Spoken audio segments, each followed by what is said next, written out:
And greetings. Happy Monday. Hope you had a great, safe weekend. Got out amidst those billowing clouds of coronavirus infested air and enjoyed the sunshine and the warmth. I am Steve Deace alongside Todd Erzin and Aaron McIntyre. Gentlemen, good to see you. Good to see all of you as well. 888-900-3393 is the number. That's 888-900-3393. Steve at stevedeace.com. That's how you can email the program. You can like us on Facebook, follow us on Twitter, at Steve Deace Show. And if you're looking for samples of the show that you can share with others, go to youtube.com/Steve Deace. That's youtube.com/Steve Deace. And I would imagine there will be some samples of today's show that is that like a mullet tail in the back? I need a haircut bad. There are going to be some samples of, don't use that angle again. Just keep it straight on. Yeah, that's a mullet. Okay. I'm getting my hair cut today. Are you? At an underground place. All right, I gotta get the dope rhyme on that. Can you give me the 411 on that? Yeah, not on the air. All right. I'm sorry, is this on? Should we start again? Contraband being exchanged. It's only 1 minute after the hour. It is desperate times in America, folks. I knew things were turning when I went in my neighborhood this weekend, and that gentleman who last week was doing his yard work with a surgical mask. By himself in his yard. That made my wife thankful we were done conceiving children because there wasn't going to be a conception happening anytime soon after witnessing that. Same gentleman out in his yard, the exact same time on Saturday. This time, no mask. America is officially done. We're done here. All right. So let's get to it, shall we? There are going to be some clips from today's show you are going to want to share. We are jam-packed today. Dr. Scott Atlas, Senior Fellow at Stanford University, will rejoin the program for this week's weekly town hall, taking questions from us and you in the audience. That's going to be at the top of next hour, and then the three of us will compare notes based on what the good doctor had to share with us and the rest of America. Our good friend Bob Vander Plaats will be joining us here at the bottom of the hour as well, because I'm going to unveil to you here in about 10 minutes. I'm going to unveil to you.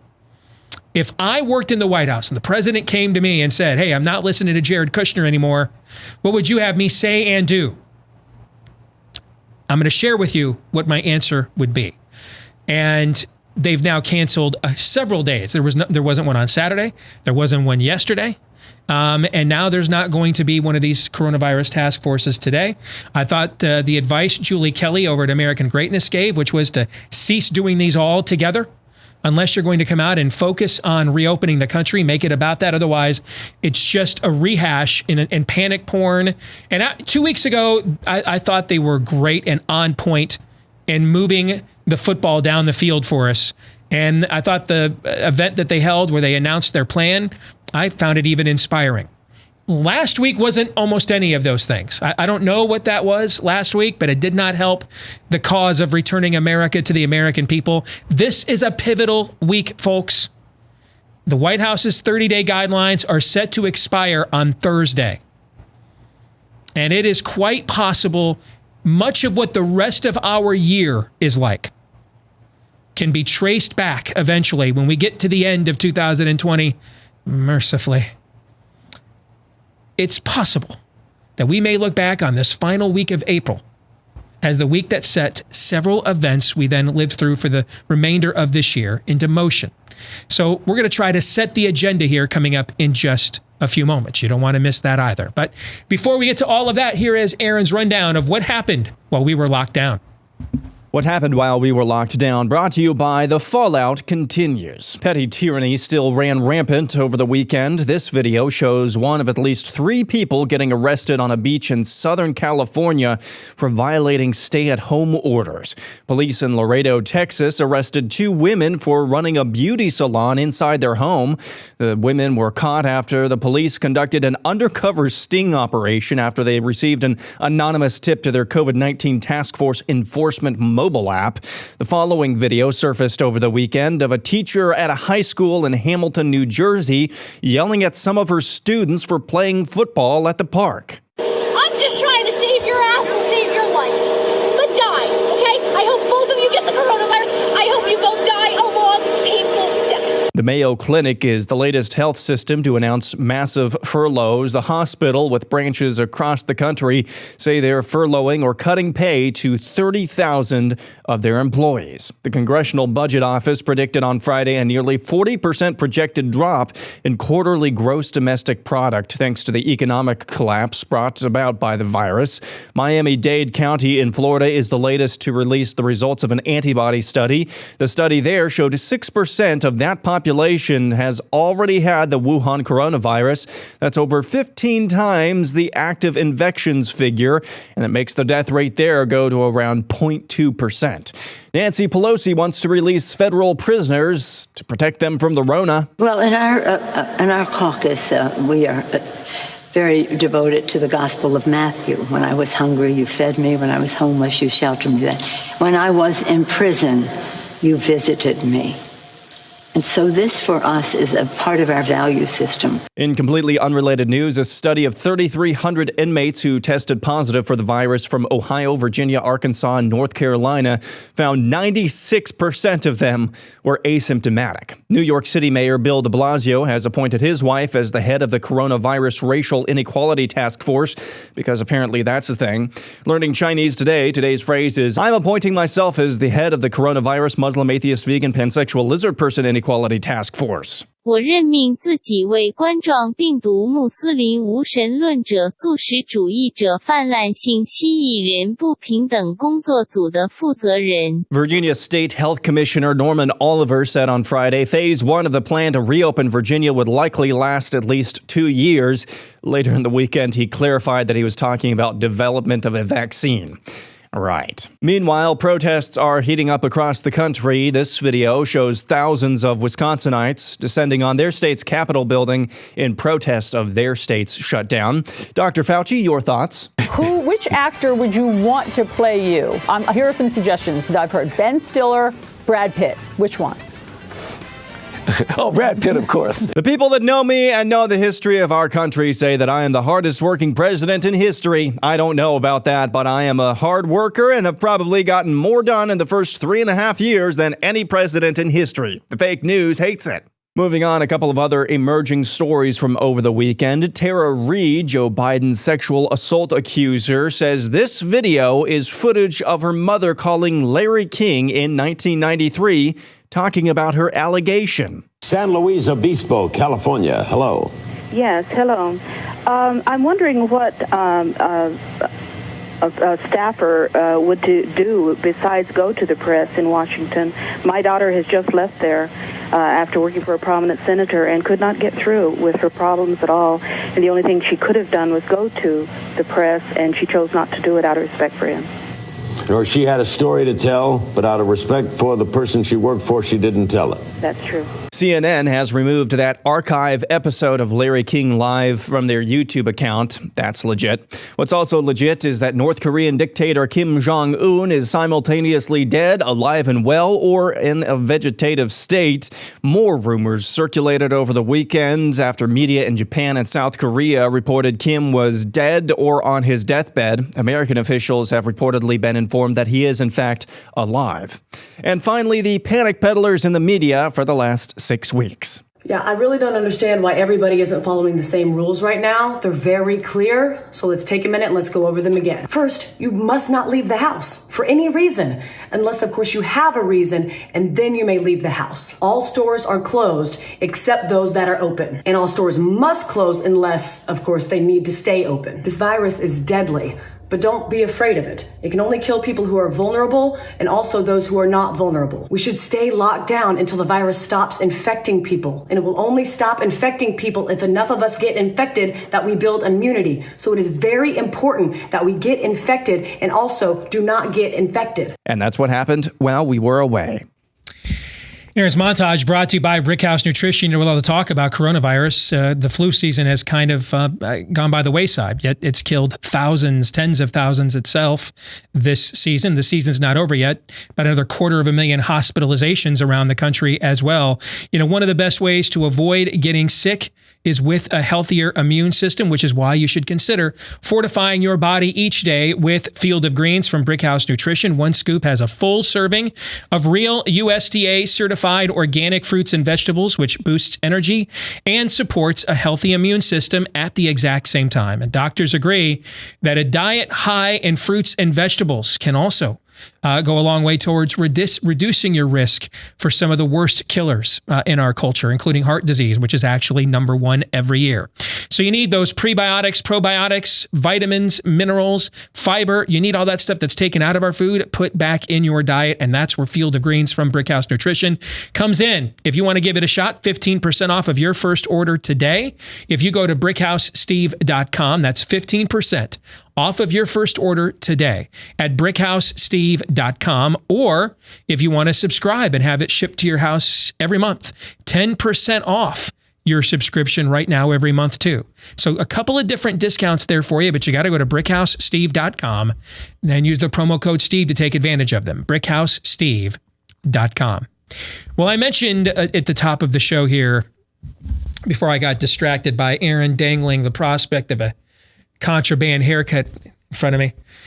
This is a pivotal week, I believe. You know what? It has the potential to be a pivotal week. Let me not oversell it. It has the potential to be. You're used to disappointment by now, aren't you? This is the kind of week with the guidelines of 30 days set to expire. Warmer weather now pretty much here all across the country. It has the potential, I think, to be the kind of week that when we get to the end of this year, and it's only about 240 days until Christmas, guys. When we get to the end of this year and try to pinpoint events, how'd we end up here at the end of 2020? How did this happen?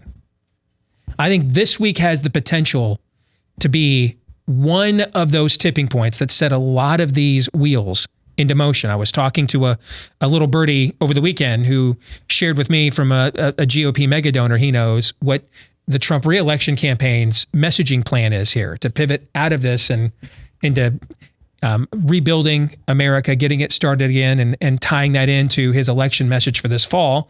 I won't share any specifics of that because I don't think I'm supposed to, but I will tell you, I was actually impressed.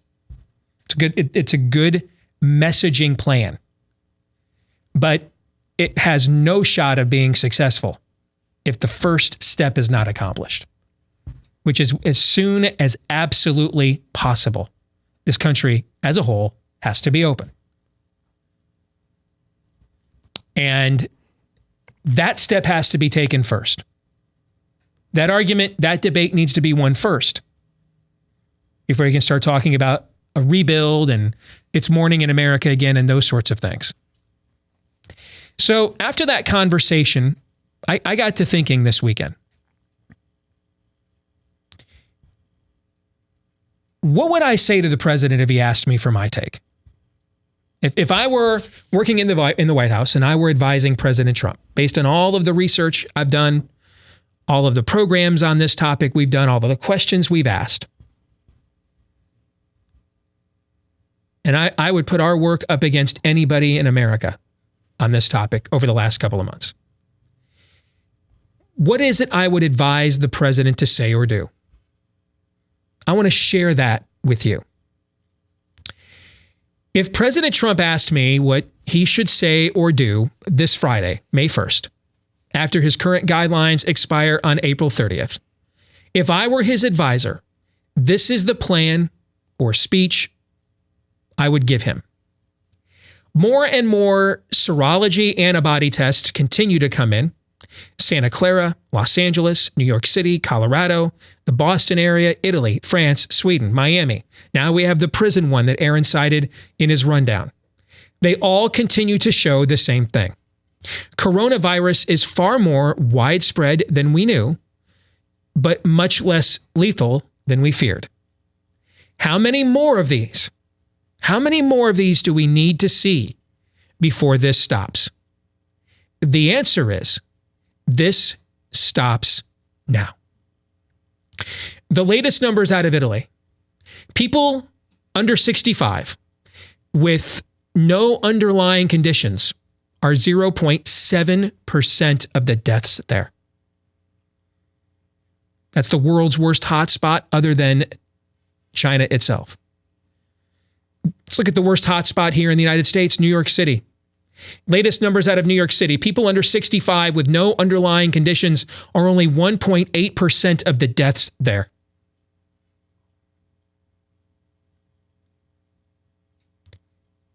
But let me give you a bigger number.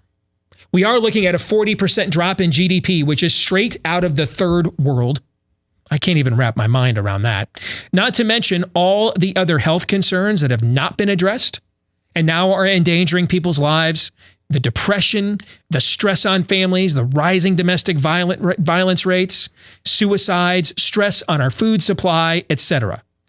This is madness. It is madness. It is utter madness. Therefore, this is the plan. Staggered reopening now. Now. Emphasis on now. As in 10 minutes ago. We are out of patience. Here is the proposal to go into effect May 1st. Those 55 and under with healthy immune systems return to real life immediately. Everything. Everything. Everything that is willing to open, return to it. 55 and under with healthy immune systems, which is going to be the vast majority of the country, and the vast majority of the country that is responsible for the wealth creation in this country and the work that's done in this country, back to real life. Thanks for your time. Thank you for your service. Back to being America. Thank you. We launch a national effort to encourage and administer antibody testing throughout the country, just as we did with the original coronavirus testing. We focus our SARS-2 coronavirus testing and social distancing measures from this time forward on those with weakened immune systems and over the age of 55 before sending them back to reality. And they may need to be tested several times the more they're exposed to the rest of the public just to make sure that they are not infected.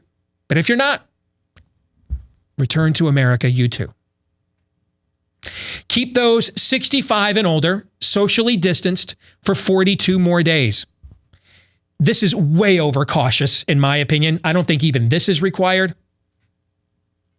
But this is my attempt to err on the side of caution.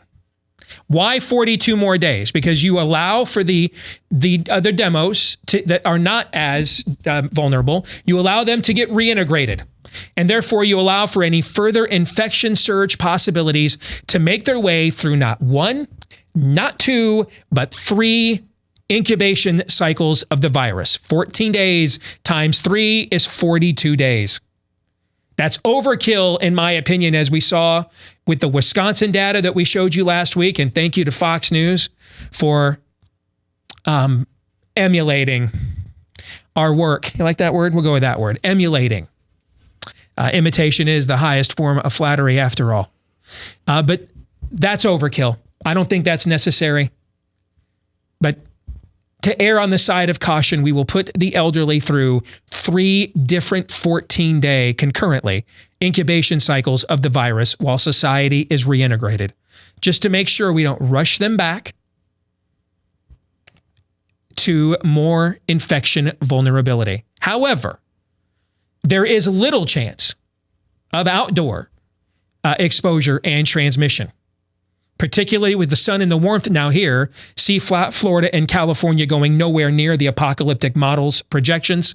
Therefore, if you are in that elderly group, several studies have also shown from several countries that have confirmed the odds of indoor transmission are dramatically higher. It's not even close. There's basically 0 odds of outdoor transmission, especially just passing someone on a sidewalk. You are permitted to get out of your homes, walk your neighborhoods, enjoy the sun and the warmth. We're just going to keep you out of indoor gatherings for 42 more days just to make sure. This way, by July 1st, at the absolute latest, and that is the start of the new fiscal year for many, America is back to being America again. It is time we return America to the American people. It is time to return America to the American people. And then, Mr. President, take no questions from the douche-tastic, childish enemy media. Walk off. Nothing more needs to be said. Gentlemen, your thoughts on that plan? You know, it all kind of caught up with me this weekend. I was just angry. And there's evidence coming out. Aaron shared some nationally, but locally here about jobs lost. I don't know how I guess I've just kind of been numb, compartmentalized, but I was not, like, for a couple hours, I was just not easy to be around. So I kind of went off and did my own thing because you said it. It is utter madness. And you can still see the what we are going to go forward with. As I told you before about elections, how 2016 was, somehow 2017 was going to be worse. And it's keep going on like that. We're never going to be the same in the near term again.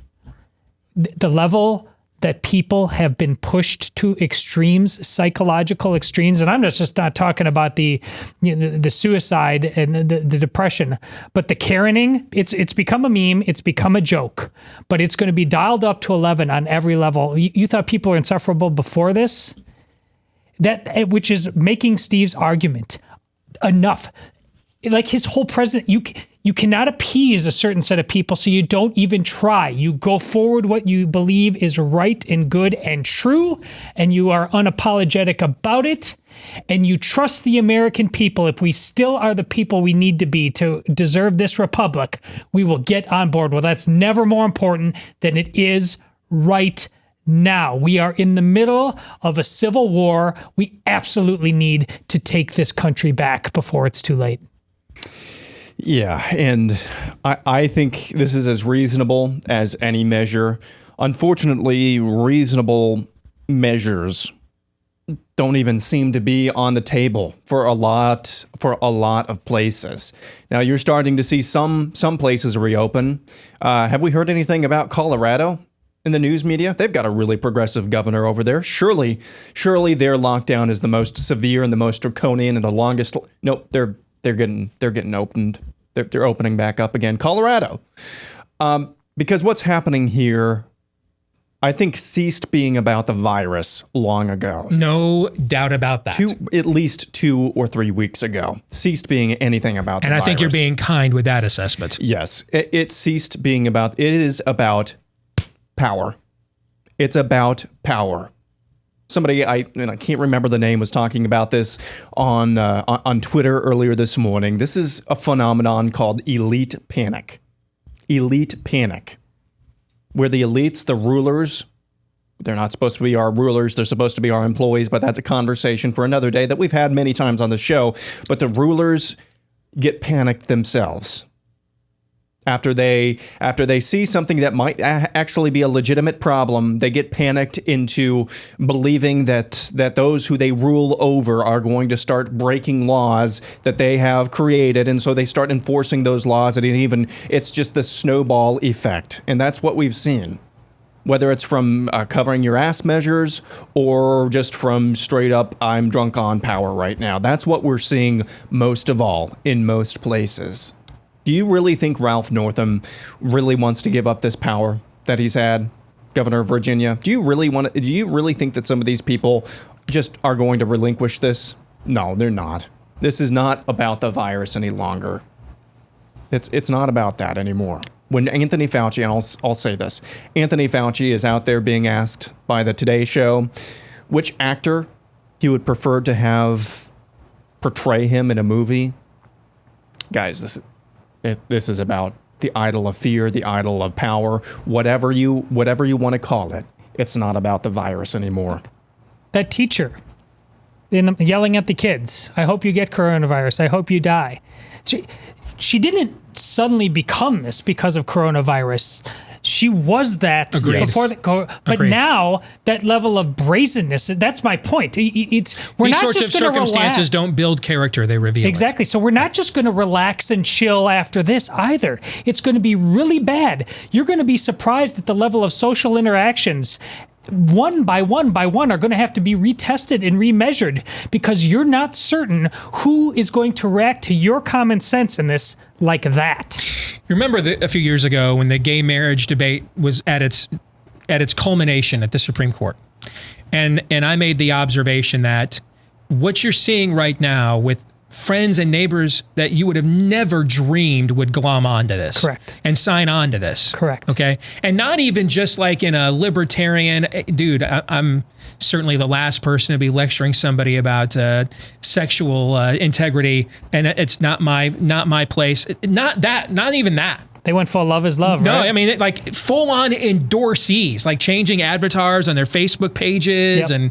and buying rainbow, effects at Walmart and stuff. They just wanted in on the cause, right? The idolatry of the cause, right?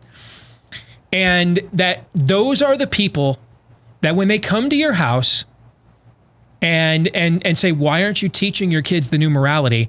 They will be the ones who will be out there on the sidewalk, tisk-tisking. And they'll say it's terrible that it came to this, right? Remember these conversations we had? It's just awful that it came to this. But ultimately, it's for your own good. What you're seeing is that phenomenon with the incalculable level of multiplier is what this is. Okay, you have been put on notice that there's a sizable chunk. I don't think it's a majority. And I'm usually Mr. Pessimism when it comes to the data. I don't think it's a majority. If it was a majority, somebody like Donald Trump with his message, but then also his baggage, all right? I mean, he used some of the most, even messaging at times I thought was like, I don't know that we can say that stuff, okay? I mean, even I was like, dial it back, all right? The incendiary messaging on top of his personal baggage. If this was a majority of the American people, somebody like that couldn't win the nomination of a major party, let alone obtain the White House. It is not the sentiment of the majority of the American people. Majority of the American people just largely stay silent about it because they don't want to be shamed by this group of people on their Facebook pages and in their neighborhoods. But this segment of our society is out of control. It's cancel culture incarnate. It's this notion that we know better than you. Not because we have attached ourselves to some eternal, transcendent, cosmic truth that we think is better for society to abide by, right? This isn't Christians versus Muslims and Jews versus Hindus on which great, grand religious truth is the best way to govern a people. No, they believe they are that truth. They believe they are. They believe they're the transcendent truth. And the places they go for information, which is really their confirmation, they believe that's infallible. And you're watching them now run amok because this checks every one of their boxes, every one of their premises. You are going to have to push back on this. And maybe in ways short of outright rebellion. Somebody asked me today, hey, when do we get to that part? I don't know, read the Declaration of Independence, go by what it says. But short of outright rebellion, you're probably going to have to push back on this in ways you never anticipated. Like you cannot permit this in any conversation, any exchange, personal, social media. You can't permit this. You can't just say, I don't want to get into it. You must crush it. Crush it. Because you know what will happen if you don't? It will crush you. More in a moment. You know, when life is in chaos, as it is right now, your home is your safe haven, your most important asset. But do you really own it? Don't be so sure. Imagine getting evicted for non-payment of a loan on your home. that you never even took out. It happened to Deborah, and it's happening everywhere. It's called home title theft, and the FBI says it's one of the fastest growing crimes in the country. It's why I urge you to get Home Title Lock. Your home's legal title is kept online, and thieves know that. So they'll forge your signature on your home's title, and that's it. They can legally own it, and they'll take loans out on it as well. And your bank doesn't protect you, neither does your insurance. The only way that I know of to avoid this nightmare and possible eviction is with Home Title Lock. Go to HometitleLock.com and register your address to see if you're already a victim. Register your address right now to make sure your home's title is in the free and clear. And then while you're there, use the promo code STEVE to get 30 free days of protection to help you get through this crisis. 30 free days of protection for your home, your most important asset and investment at HometitleLock.com. Promo code STEVE. That's HometitleLock.com. No, it is not David Letterman. It is our good friend, Bob Vander Plaats, joining us here from the family leader from his home. And I was about to let the dude code out of its cage because you were supposed to be sitting here next to us today. Boom, right there. All right. But one of your sons is going back to his home, back to work, back to real life. So you're saying goodbye to him. The dude code will permit that. Okay. But next week I will be there. I'll be right next to you. Okay, good. All right. So I just went through a rundown. If I worked in the White House, and by the way, I think it is wise to stop holding these briefings until you are ready to pivot full time into reopening the country and inspiring that. Just playing grab ass with the media, douche-tastic antics doesn't help them or you, but they're not on the ballot. You are. Okay, so I don't see how that helps anybody looking for adulting. So they haven't had one the past couple of days. They're not going to have one today. I'm all for that. To me, the next time they speak, they ought to say something like what I just ran down. So if the president called me and said, hey, I'm going to stop listening to Jared Kushner, and I want your plan, Steve, what would it be?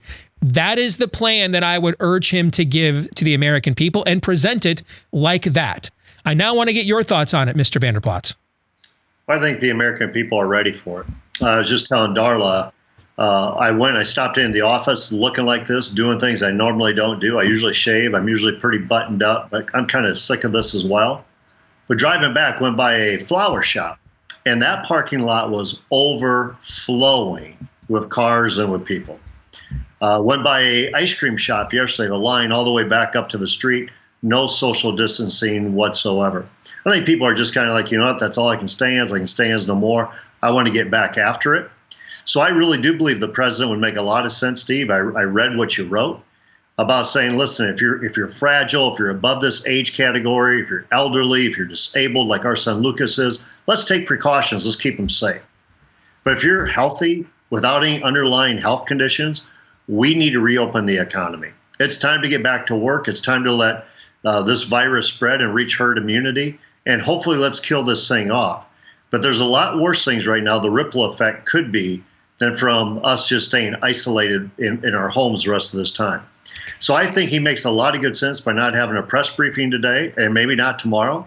But I think you're right. When he does go back out in front of the American public, he needs to be the leader in charge and saying, listen, I've accepted all the input. I think I did what I used wisdom and implemented and had some discernment with it.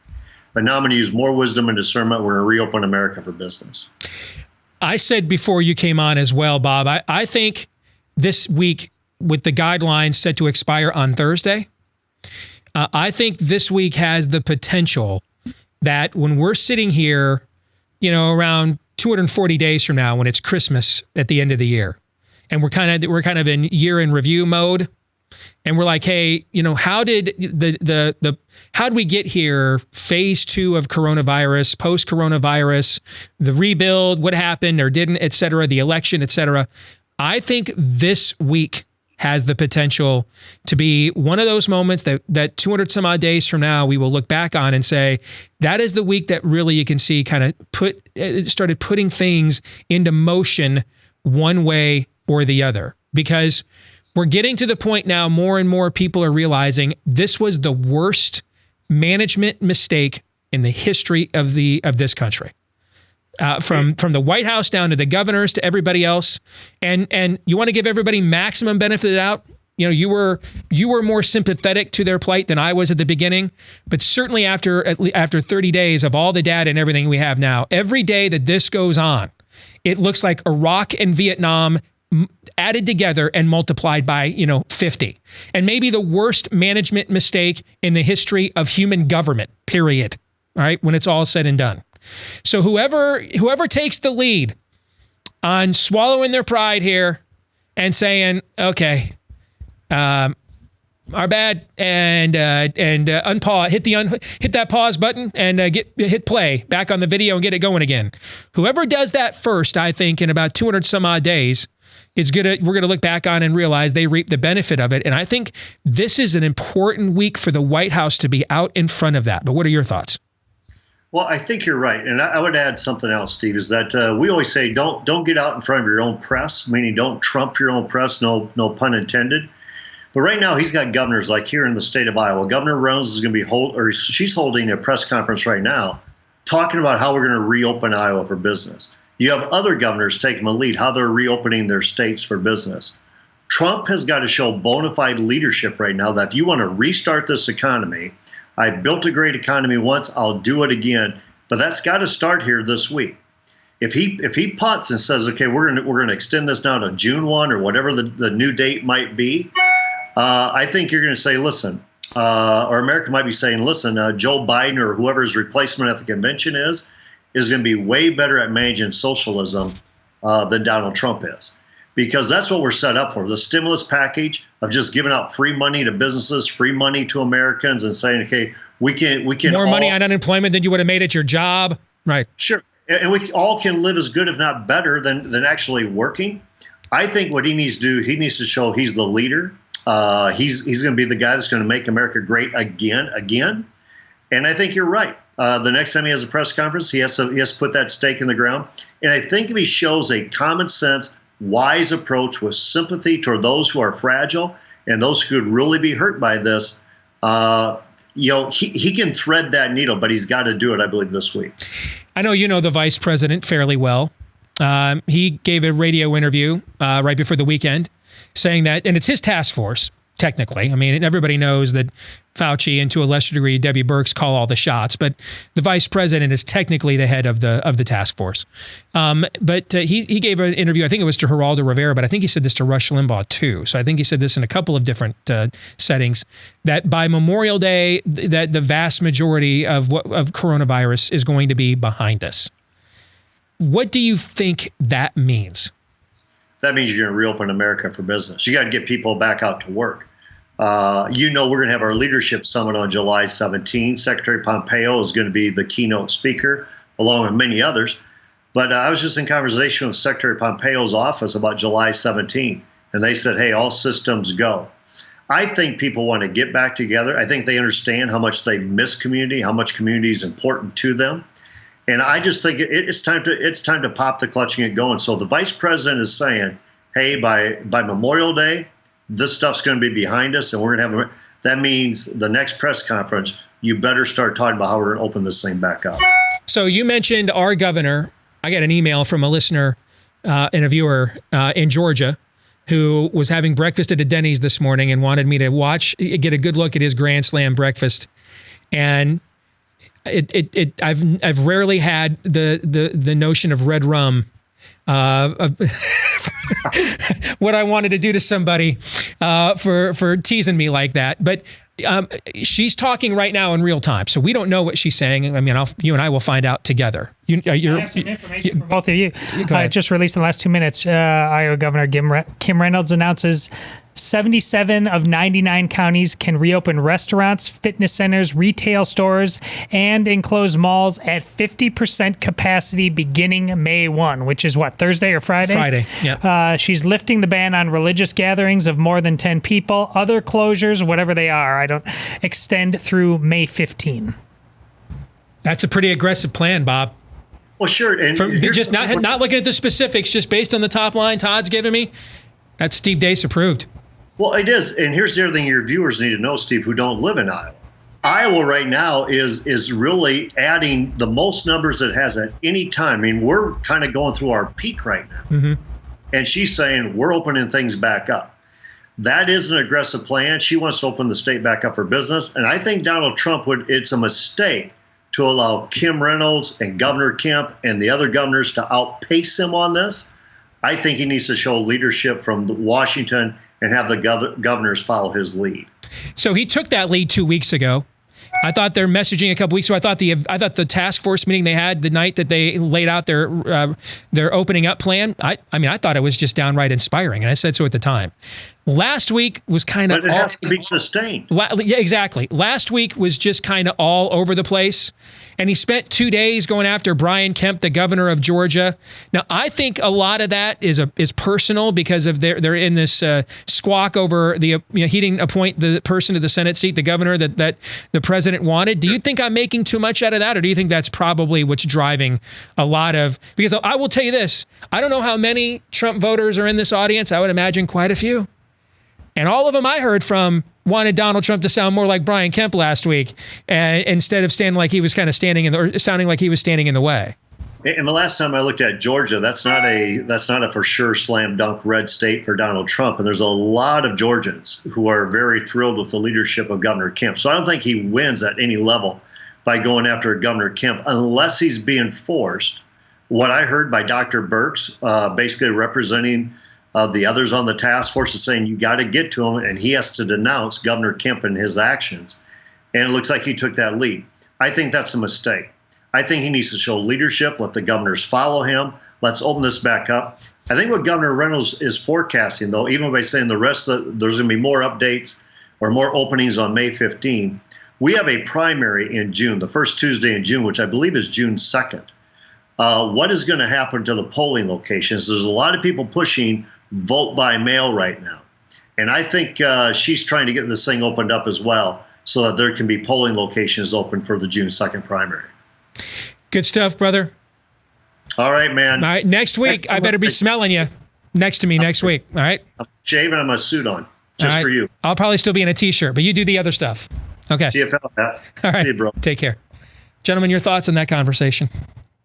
Well, it's accented by the news we got in real time. I'm excited. Bob's right to point out that Iowa right now is one of the hot spots. Yet, I think let's clarify that it is exactly. That's fewer than 300 Iowans are hospitalized. That's why the air quotes. It's an absurd. They we're the next New York. That's the way they want you to. Hotspots are really a couple of nursing homes and like 3 meatpacking plants. That's essentially the hotspot. Yeah. But the fact that there's still that emotional energy hovering around, I think it speaks to the fact that there are eyes to see and ears to hear at our state capitol right now about the nature of this whole thing all the way through, how it was bunk in many respects, and how whether we are now the new hotspot or not, the hell with it. We're not falling for this nonsense anymore. And then, Aaron, I mean, we're having all these articles now and comments about the food supply. So, I don't care, Karen, where you live. You want Iowa to be one of the most aggressive reopening states in the country. Why? Because you're going to want some food, I would imagine. You know where a good portion of that food comes from? If you like your bacon, if you like your brats, if you like your pork chops that you grill out all summer long, then you better hope all those soybean-based foods and everything else. Exactly. Yeah. Unfortunately, our counties are not one of the counties that they're opening back up on Friday. That kind of sucks. But so we're going to have to, for another 2 weeks, not go to church. So that's cool. But the aggressive is the key word here. You have to be aggressive, because the real, as I said in the last segment as well, this ceased being about the virus long ago. This is about a different type of virus. This is the progressive virus is spreading, then the virus of fear, whatever you want to call it, but it really is progressivism or scientism at its that's the real virus that needs to be mitigated.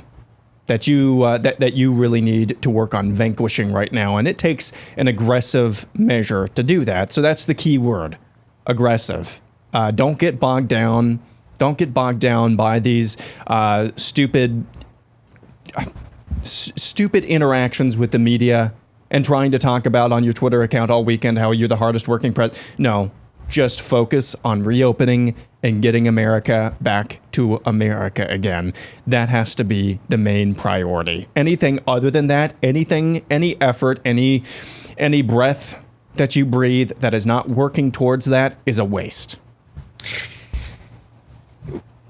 You know, people are different in terms of the way that they act, process things. And if you're dealing with someone who operates with a high degree of personal conviction, then, you know, and you're trying to motivate them, you motivate them a certain way. Sure. If you're dealing with somebody who is more pragmatic or utilitarian or malleable, you motivate them in a certain way too, right? Right. Would you think President Trump's probably more the latter than the former? Yeah. Yeah. I think that's probably obvious, if not self-evident. So the bad news with President Trump, as we've talked about before, is I think he can be heavily influenced by the last person whose opinion he respects he just spoke to. And the good news about President Trump is he can be heavily influenced by the last person whose opinion he respects that he just spoke to. And what I believe is going on, and I would call this now an educated guess. Educated. I'm going to emphasize that. What I believe is going on is there's essentially the entire White House, other than about 5 or 6 people. But those all urging the president to be more aggressive. But those 5 or 6 people all happen to be people that that the president holds in high regard. The doctors, Mr. Kushner, etc. We need to be the tiebreaker here. And we need him to know that we'll have his back if he's bold. I think we need to be the tiebreaker here. We need to be the most influential voice that he hears. We'll come back. Dr. Scott Atlas from Stanford University. We're going to try to get answers to questions we've been asking on this show for a couple of months now. I cannot wait. He's going to join us for a town hall Q&A next, right here on The Blaze. Stay tuned. And we're back with Hour 2, live and on demand here on Blaze TV, radio, and podcast. Steve Deace with Todd Erzin and Aaron McIntyre and all of you. If you like listening to the Steve Deace Show via the podcast, please consider leaving us a 5-star review. If you like us, if you don't like us, we wouldn't ask you to lie, but we would ask you to keep that information to yourself. We're very sensitive around here. If you do like this show and you wouldn't mind leaving us a 5-star review, the more of those we get, the more those benevolent algorithms that run our lives, the more Skynet shines favorably upon thee. So please keep those coming, and thank you to the thousands of you that have left us 5-star reviews already. Steve@stevedeace.com is how you can email the program. You can like us on Facebook, follow us on Twitter at Steve Deace Show, and don't forget youtube.com/Steve Deace. It is now time for our weekly town hall here on a Monday. And we have a very special guest who will be taking our questions this week. We met him just a few days ago, and he was gracious enough to return. Dr. Scott Atlas, MD, Senior Fellow at Stanford University. And Scott, it is a pleasure to have you back with us, my friend. How are you? Great, doing great. So we are loaded for bear with questions for you. I mean, I have been sitting here for the last 2 months just begging for some of these questions to get asked in these White House coronavirus task force meetings, and they never did. So hopefully you can provide us some of the answers. We have a combination of questions from the team here on the show, as well as the audience, Scott. And so, Dr. Atlas, I want to begin in the most self-serving way possible with a question from yours truly. As a result of the voluminous research I've done on the virus the past 2 months, I've offered our audience a counter theory for several weeks now I'd like to get your take on, and I did ask some of your peers at Stanford University on a call with them a couple of weeks ago about this when they came out with their antibody study, but they told me it was a little bit too early. So now I'm going to ask you, okay? And that comes down to this, that is it possible, especially in light of the early February documented death we now have in Santa Clara County, as well as the antibody studies across the country, that the virus was actually here most of the flu pneumonia season.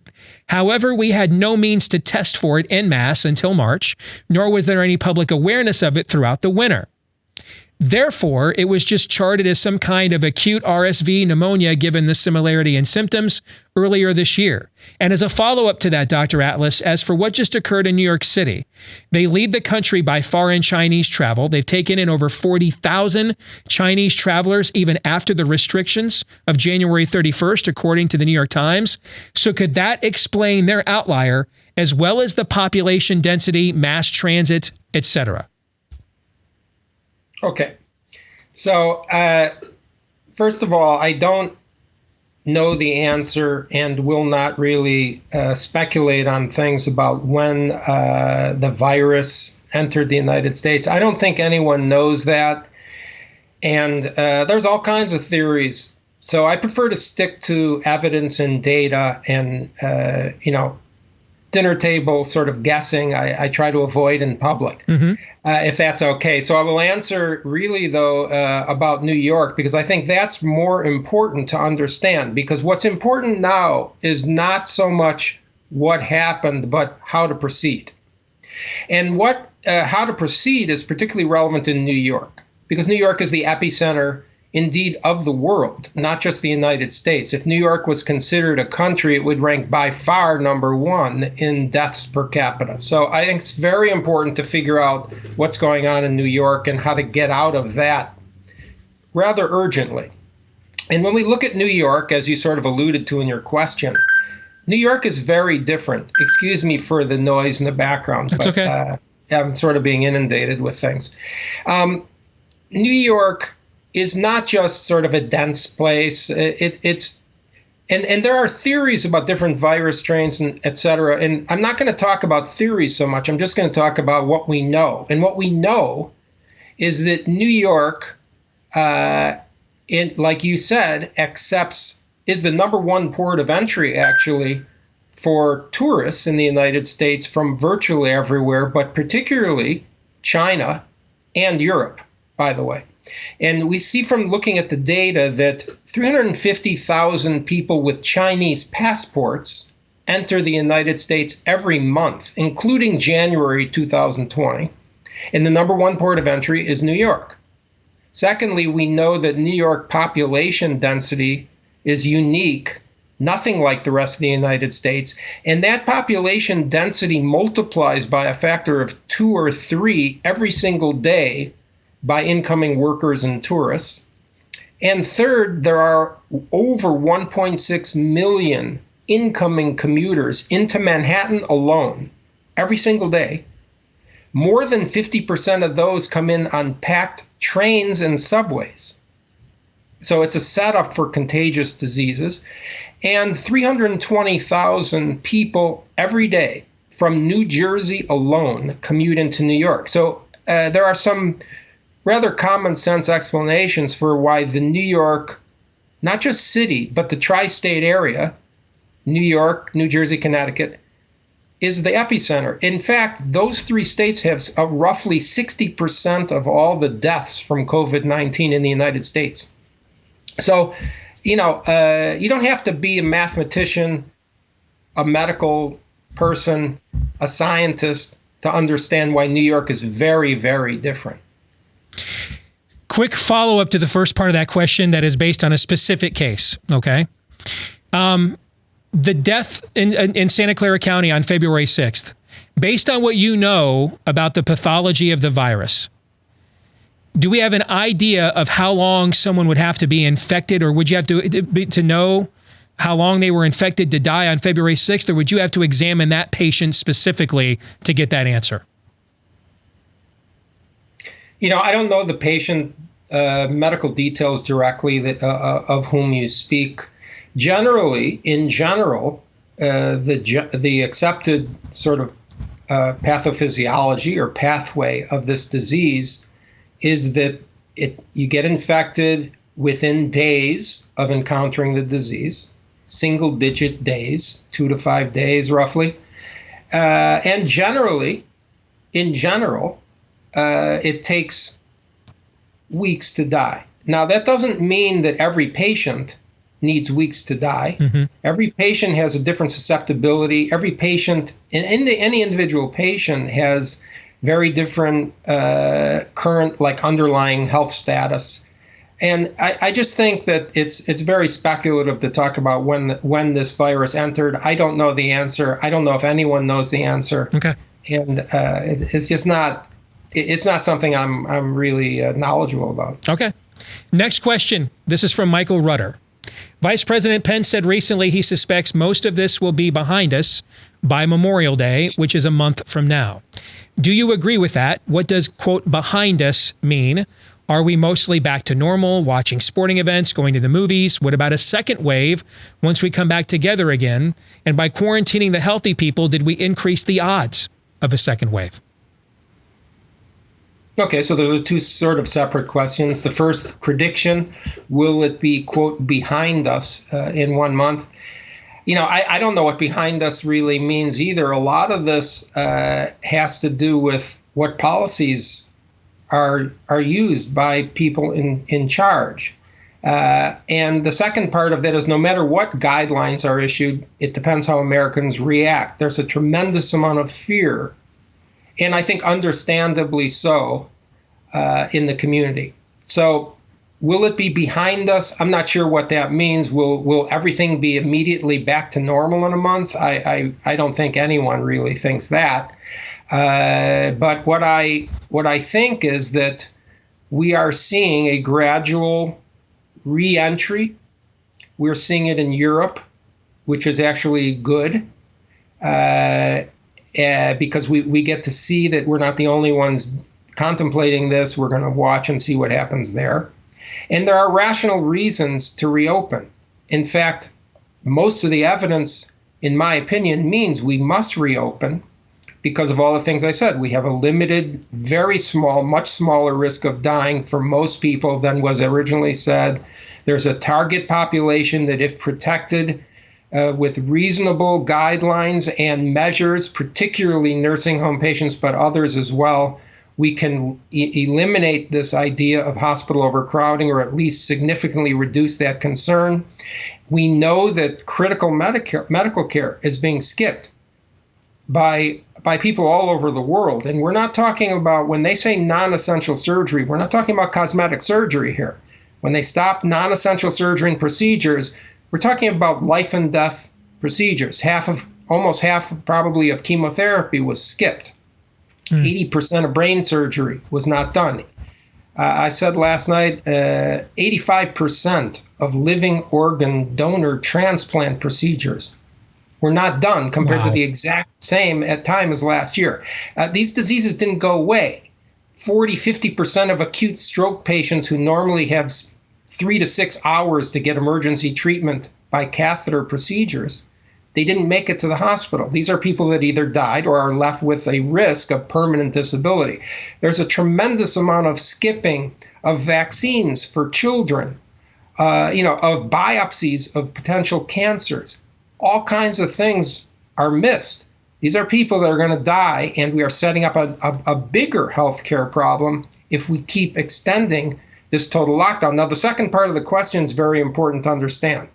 And it is, in my opinion, definitely true that if we isolate whole populations from each other, we are blocking the development of population immunity.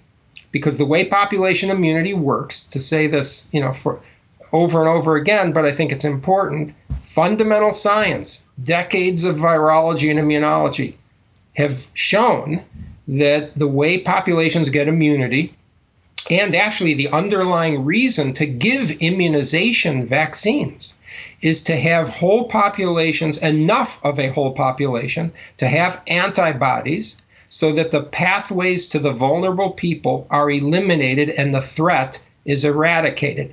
It's fantastic in this case that this virus does not cause significant disease in the overwhelming majority of people. In fact, half of people are asymptomatic.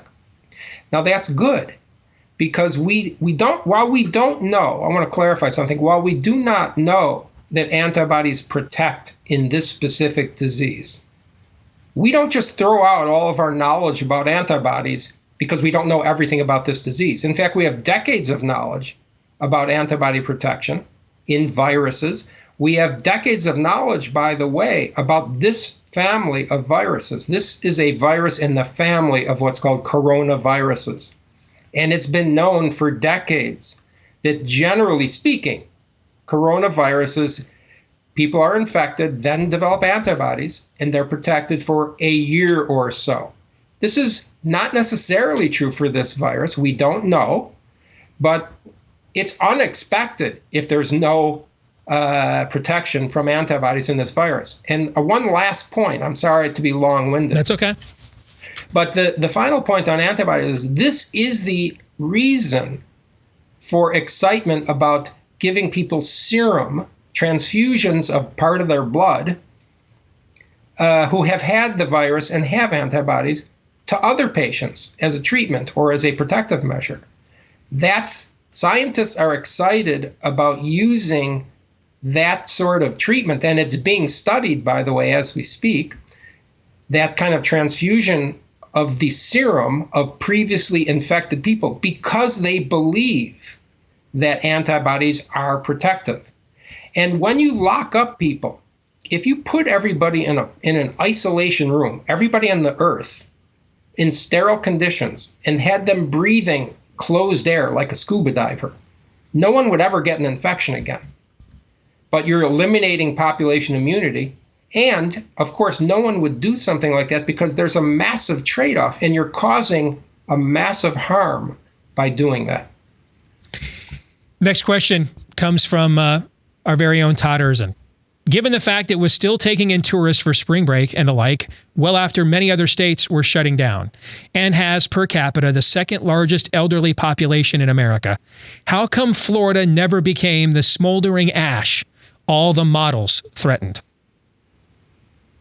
Okay, now I don't want to comment too much predictively about Florida. I don't know exactly what's happened in the sequela of opening or having a lot of young people on beaches. But I will say this, that young people do not, there is a very small risk of having a serious illness and an almost zero risk of dying from COVID-19 for young, healthy people.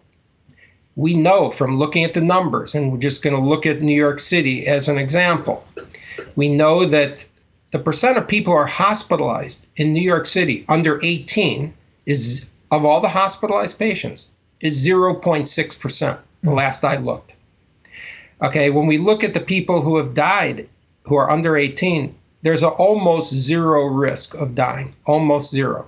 Now, I'm not saying no one dies who's young. What I'm saying is, in a general data analysis point of view, the risk is almost zero. And so, in my view, given that 50% of people have no symptoms whatsoever, no matter what your age, roughly, although there's a little bit of, it's difficult to tweeze out the age factor there.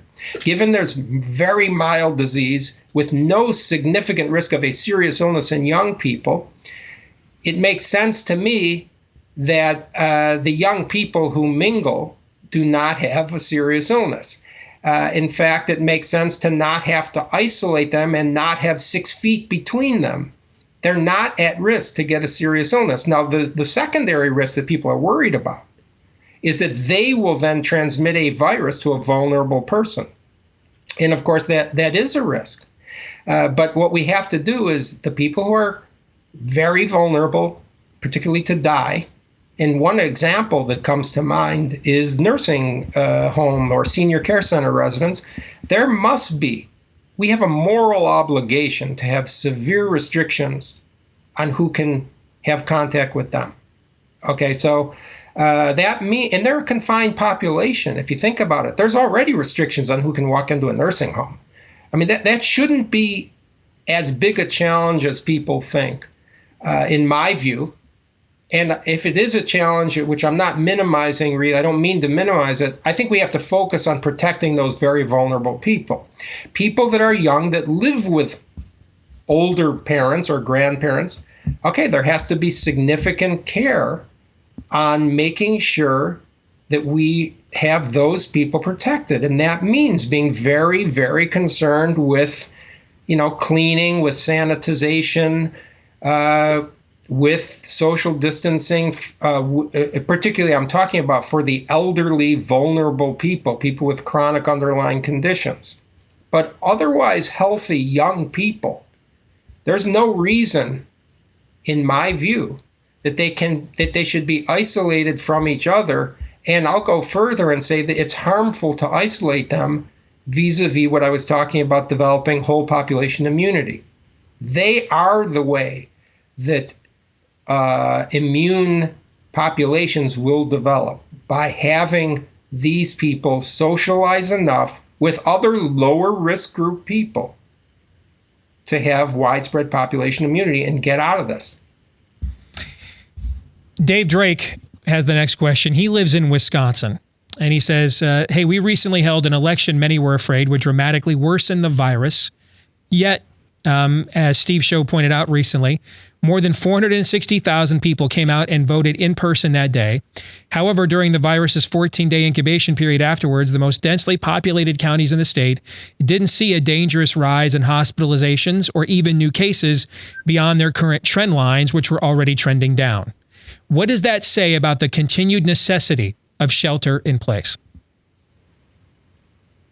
Well, it in and of itself, if it's true, I didn't look at this data, it backs up the points I'm making. I don't want to extrapolate from a tiny group, and I'm very careful not to extrapolate from data that somebody else gives me, as you can imagine. But it is true, as I'm trying to point out, that extreme isolation. Again, I'm not criticizing what was done. What I'm talking about is what should be done now. We have tremendous harms from continuing extreme isolation. In fact, it's counterproductive in ways of, as I've mentioned, to develop population immunity. And I think it does really go against continuing isolation for whole population would go against the evidence that we have, medical science knowledge, and common sense. Mendy Wax wants to know, what do we actually know, Dr. Atlas, about the way the virus is transmitted? Is it 6 feet? Is it 20 plus feet? Is transmission outdoors an actual thing, or is it most of, if not all, indoors? What about warmer weather, humidity, sunshine, etc.?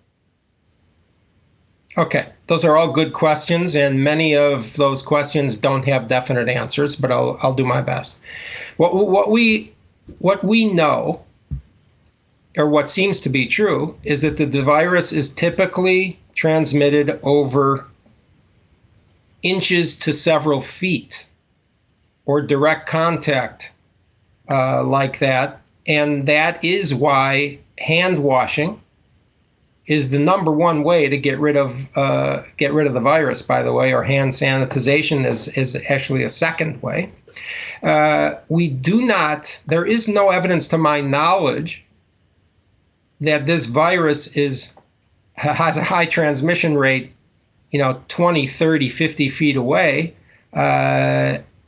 We don't think that, and I don't think that would be mainstream thought.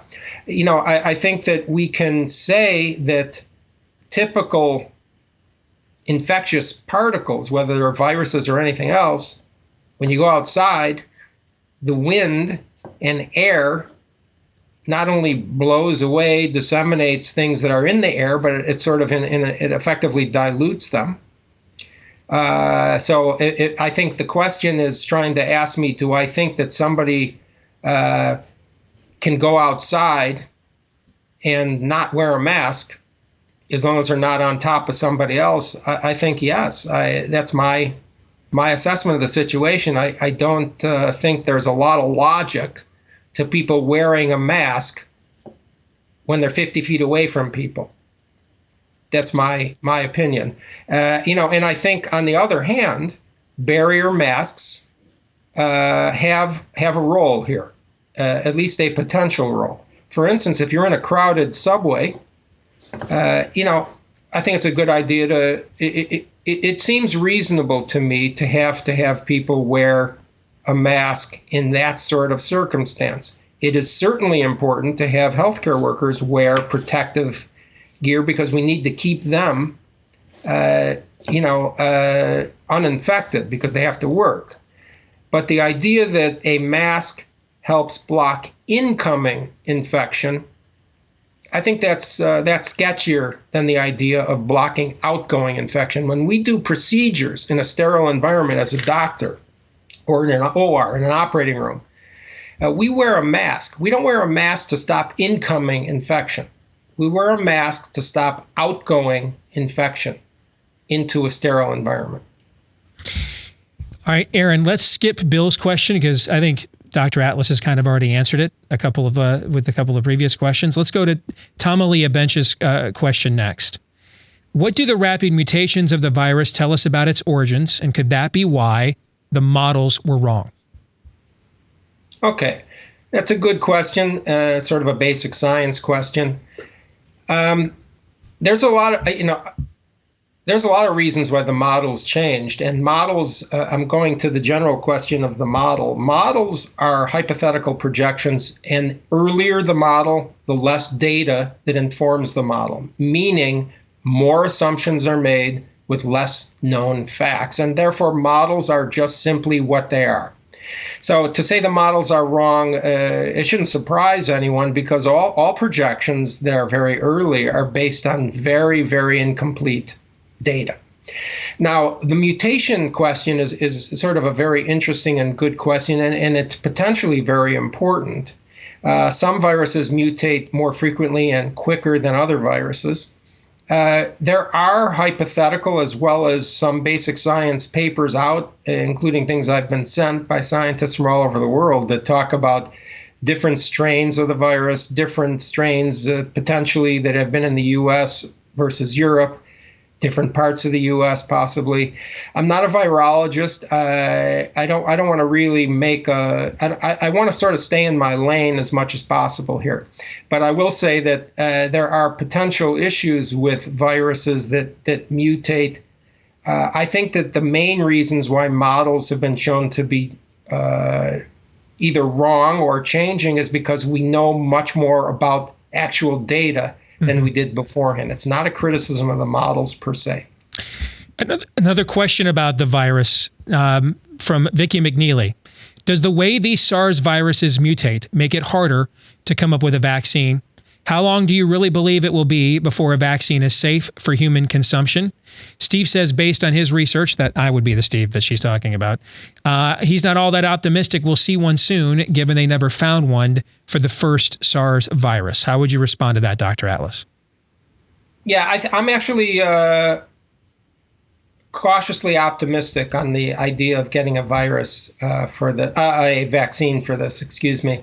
And I'll tell you why. First of all, we have the world's best scientists and startup companies and academicians involved in this with a very, very advanced technology. The technology to develop a vaccine is very different from 20 years ago.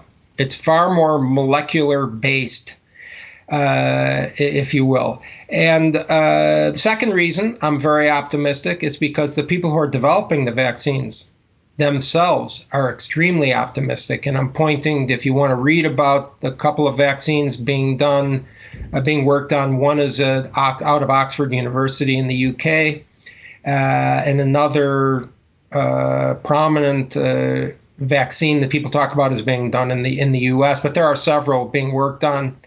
I think there's a reason to be optimistic that a vaccine will be developed. There's a reason to be optimistic that it will be developed quicker than previous vaccine work because the technology is very different. What do I mean by quicker? Well, I don't think people are saying weeks, but I do think people are saying roughly on the order of 9 to 15 months, I think is a reasonable estimate. And I would give the caveat about vaccines, though, and it sort of relates to the mutation thing. When you look at the flu vaccine that we all should be getting, everyone, not just vulnerable people, when we look at the flu vaccine, which has been worked on, of course, for many, many years, and we're used to getting a flu shot. You look at the flu vaccine's efficacy, okay? You look at the CDC website if you want to find and read about this. A flu vaccine is roughly 50% effective. Okay, so that means the idea that there is some sort of magic wand that will eradicate the susceptibility to being infected by virtue of a vaccine. 100%, wow, we have a vaccine, game over, we're done.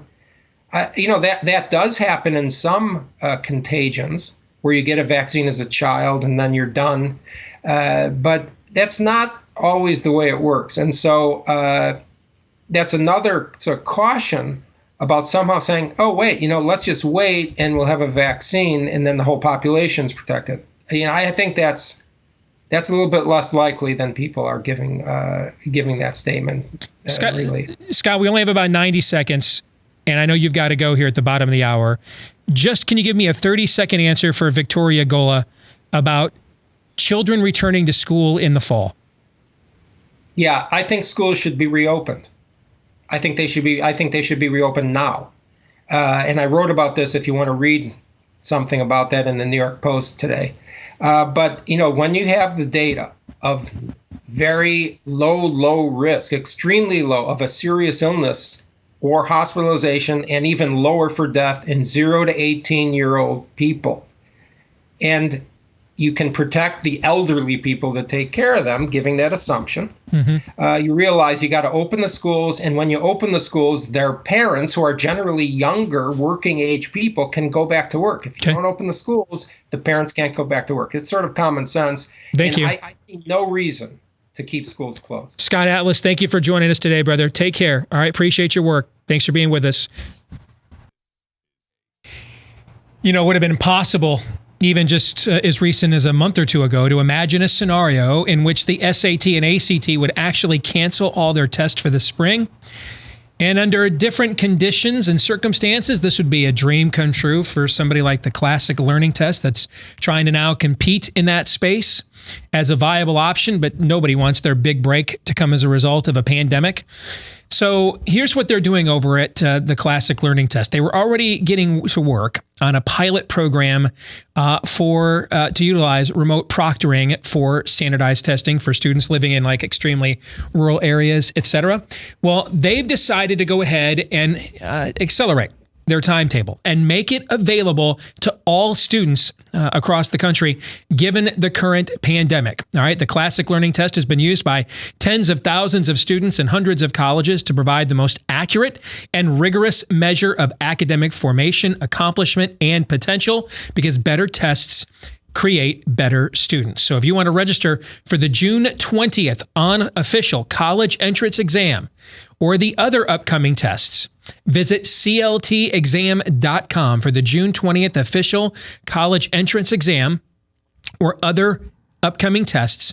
Go to cltexam.com, cltexam.com, and these exams can be taken from the comfort of your own home at cltexam.com.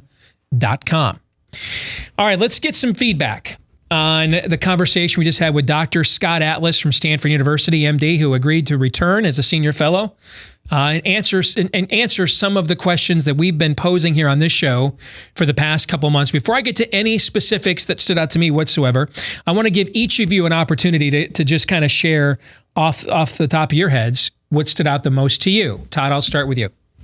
Well, listen, he wrote a very pointed column that got our attention. But once you had him on and listened to him twice, he's not some knee-jerk reactionary. He sounds like a doctor. He's not. He's careful. He doesn't. He said, "I want to stay in my lane." But when he gets the most strident, he's talking about things that aren't radical. He says the things we've known for a very long time that we seem to not care about, know about. He doesn't really say why this is happening, but it's remarkable. And you have to connect a couple dots. That it's the totality of it that's remarkable to me. When he says, in his words, it's, as I've been telling you this for 6, it's fantastic that this is the virus that we got if we're going to get a pandemic because of how it affects most people. You won the lottery when you got that thing. No one's really embrace that on any, it's even the medical level, certainly not the media, the politicians. It could have been far, far worse. Well, why? Well, when he talks about vaccines, you know what I think about vaccines. He's obviously not against vaccines. He's quite optimistic, more optimistic than Steve, that one can be developed early on. But he compares... But he offered a specific reason that is beyond my expertise. Correct. His knowledge of molecular level vaccination, that's beyond my area of expertise. So I would absolutely defer to him on that. And by the way, there's a story out today. I should add to this too. India, which just a few days ago was telling us this thing's mutated like 32 times.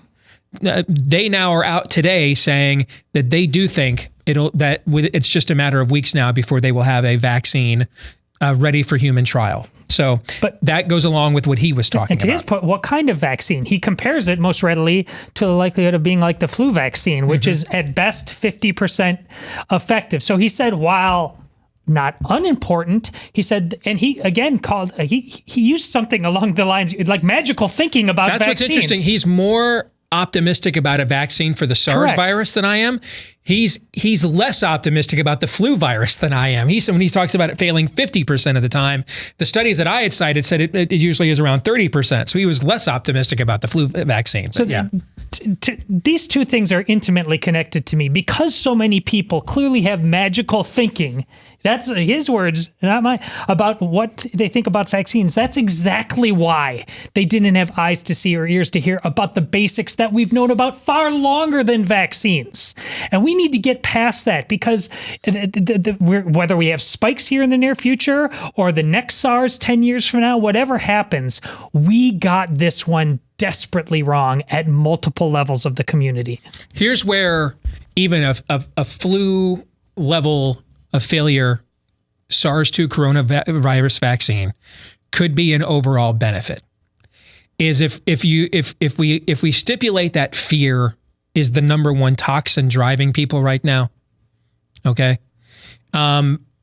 This is almost like a placebo in a control group. You know what I'm saying? Yeah. Yeah. I mean, to give people the confidence that something if it does that, then maybe that's its ultimate greatest benefit if we're talking about a flu level vaccine.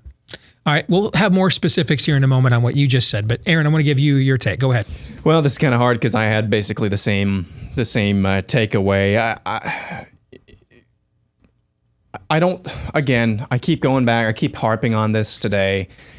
Basically, all the burning questions we've either had answered by people like Dr. Atlas, or we have plausible theories that are rooted in data and historical data about viruses that kind of answer all the big and burning questions, with maybe the exception of the origin of when the curve began. That one still hasn't gotten a perfect answer, but we know based on that autopsy out of Santa Clara County last week that it was at the very latest mid to late January when the virus came to the shores. Other than that, all the other questions about this virus have been answered, or at least have plausible theories backed in data. So what it becomes then is the public policy, and this is what we've been talking about for weeks, even before we had some of these questions answered. The cure can't be worse than the disease itself, okay? So that's where this comes in, and Dr. Atlas, again, okay, his specialty is actually the public policy based on public policy of healthcare. That's basically his specialty at the Hoover Institution. And he's saying kids should be back in school now. They should be back in school right now, not to mention later on next fall. Right. The amount of damage that this is not only inflicting upon the parents who have lost a job, but upon the kids of being basically locked or told that they need to stay in their houses. I mean, this is, again, the rabbit hole of the problems, the unintended consequences of the lockdown policies. We are not going to be able to even begin to fathom them in a month, in 2 months. These are things that are going to have lasting impacts, and I mean like lifelong impacts in some cases when you look at the rising rates of domestic violence and things of that nature. So again, 63% increase in auto thefts in New York City so far this year. Yeah, just saw that. And so this is to say, the sooner that we understand and have to fight back and take an aggressive approach to opening up the country again, the better. It's still not going to fix everything that we've wronged so far, but the sooner we can do that, the better. We were kind of talking about earlier, one more thing real quick. Sure. We were kind of talking about earlier, well, it's good that President Trump's not going to have a press conference this afternoon, the coronavirus task force press conference. Don't come back until we have something about reopening the country. Well, they're going to do it again because they have more testing guidelines. I'm at my wit's end. Who cares? Because the game is being played here. We need more testing. We've seen this in our own home state. We need more testing. We need more testing. We got more testing. Guess what we got more of as well when you get more testing? Positive results. That's the whole game here. That's all it is. Now, they're saying that the president's going to speak tonight about further testing guidelines for reopening. Yeah. So that's what they're saying is the reason for going back on saying they weren't going to have one, and now that they are. Yeah. He usually keeps his press conferences very narrow and tailored and on point. Yeah. We're used to that. Here's a couple of things that stood out to me. This is now the second expert or group of experts that I have attempted to run my theory past that have not shot it down as just blatantly ridiculous. There's three reasons why I have pursued this theory. Number one, as I've already talked to you about, that I think when you're dealing with a matter of preeminence like this, with life and death, it's not just enough to be a contrarian, but because you don't just because people don't have good answers to your questions doesn't mean there aren't good answers. It could very well be that it's so early in the crisis they haven't discovered them yet. And what's at stake is more important than finding those answers in the immediate. Right. Okay? And so if I go out there and am very effective debunking this, but it turns out later on, like let's say we had gotten the data, it turned out it was worse than we thought. Well, see, I actually do think it's worse than we think. That's kind of the twist here with me. More widespread. But even let's say the apocalyptic models were actually off the wrong way. Then if I went out there and did a really effective job with debunking questions that didn't have answers to yet, I might have encouraged somebody to do something that endangered their life, and I don't want to do that. So I thought with this, it was important for me to have some form of counter-plausible theory that stood up to scrutiny on at least a basic level before scrutinizing the conventional wisdom. Second is because I think it is vitally important for the knowing of continuing these shelters in places if they ever worked in the first place, right? The question you've heard me pose before, how do you flatten a curve if you don't know when it began, right? There's a third reason why that I haven't told you before. And I've been waiting to tell you based on what he was going to say. But it goes back to what I just said about vaccinations. In lieu of people believing a vaccine, they treat it even if it has the efficacy of the flu vaccine. And as he said, can fail up to 50% of the time any given season.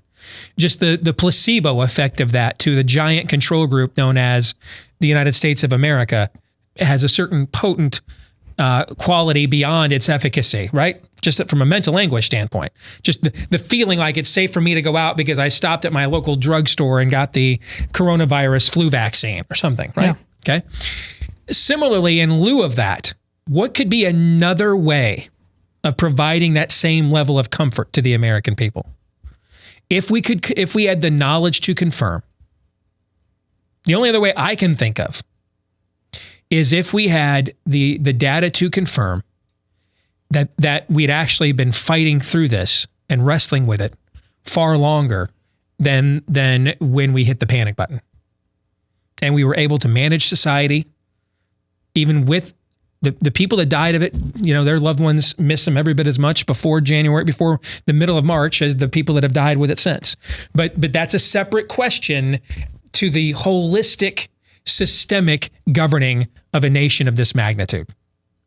And if indeed it can be documented that we were wrestling with this the entire time and just didn't know it, or as the president says, the invisible enemy, that it was literally invisible all flu season long, then people might say, oh.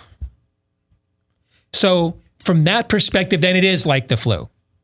Its infection rate might be not as bad. Its lethality rate might be a little worse. But mentally, for the psychosis of the country, it really is just like the flu, that we can essentially just carry on, especially now that the warmer weather is here. We're going to be outdoors far more often. Most of us don't live in a densely populated New York or San Francisco. Most of us don't have the millions of the numbers he cited of mass transit there every day in New York City. Okay. Most of us don't live in an environment like that, where that level of close quarter spread is just not even on the table. Okay. Even if you're sitting in a movie theater and it's sold out for the first Friday of a Marvel movie, unless you're probably in a handful of cities in America, are you in a position where you are literally, from a air extension making out with somebody that's that close to you. And he said anyway that hand transmission was the far bigger threat from the data that he had looked at as it is. So that's the other reason why I think the origin date, the arrival date of the virus is key. The third reason is just for the psychosis of people to know that they were wrestling with this and living with this most of the winter long, if we can document that. Well, that psychosis is important in so many threads of this story. And the last one, you and I talked about a little off air last week at some point, but the last point he made about schools, I've got some concerns about how teachers' unions may have been involved in that, but that's more guesses based on what I know about teachers' unions in general. But also, there's no science. There never has been about closing down the schools. So how much of that had to do with the psychology of if you let the kids go to schools, then the parents are going to say, I've got to go to work. Adults are going to sit around, why am I sitting here then if my kids can be brave enough to do this? So it was a psychological experiment. That's why the schools were kept shut down. I think there's a lot of truth to that. I also think you have very left-wing teacher unions that are very politicized, that would love to do national protests in a presidential election year. President Trump hates kids, hates teachers, wants us dead, would love to be protesting your local Republican governor. I think that's absolutely a factor too. I wouldn't. Now, how much of a factor? I don't know, but I definitely think it is one. But I do agree that the overwhelming factor is, the psychology at play here. One way to keep the parents at home is to think, well, I can't leave anyway because the kids are all here and who's going to watch them all day long, right? That's another way of doing that. And then I think the other thing that stood out to me was how adamant he was about the risk of spread in the vast majority of social settings, the vast majority of America will encounter, even at a ball game, outdoors, or at the movies, like I just said. The vast majority of Americans, based on what he just said they knew about transmission, just on a regular basis don't exist in settings where that level of exposure is just that much, is just that prevalent in their daily lives. Most of America doesn't live like that. And when they do get it, again, his word was, you're probably not going to get it. And when you do, it's, quote, fantastic, because that's the way we beat this thing. His words, not ours. One other thing, too.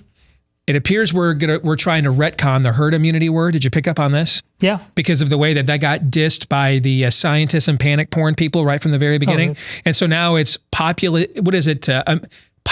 immunity. That's what he said, right?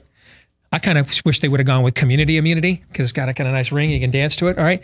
But it appears population immunity is the new herd immunity. Did you guys pick up on that? Messaging reboot on that? Welcome to my world for the last 17 years of studying this. I think I could be wrong, but I think population immunity is the new herd immunity. Right. So fascinating conversation with Dr. Atlas. I hope it was enjoyable for all of you. We're going to stick around and do some overtime for our Blaze TV subscribers at blazetv.com/Deace. For the rest of you, we will see you tomorrow. Until then, John 3:17.